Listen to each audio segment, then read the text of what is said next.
This is Ron from Super 8 to Video, color correcting the blue out of film using Video Studio Pro Ultimate can be pretty simple depending on the film. Let's do it in under 2 minutes.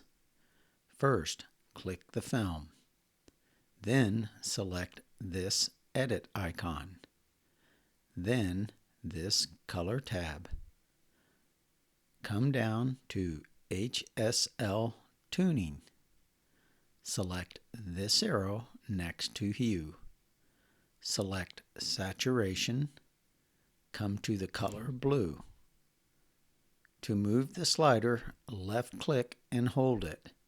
Check what is affected first by pulling the slider all the way to the right, saturating the film with blue.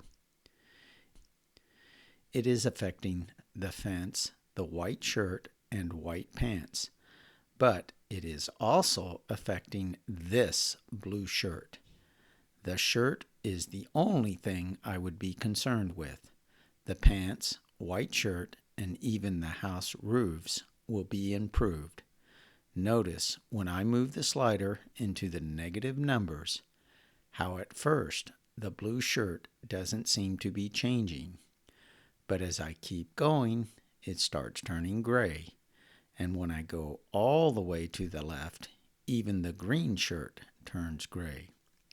So it is a balancing act between how far to the left I can go before the blue shirt changes too much.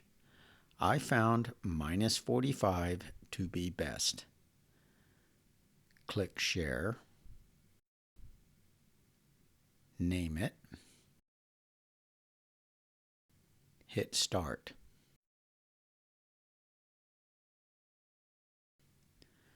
The result is now playing side by side. When the color balance tools alone don't quite work, I sometimes use this trick. Of course, this works with other colors too. This is Ron from Super 8 to Video, signing off.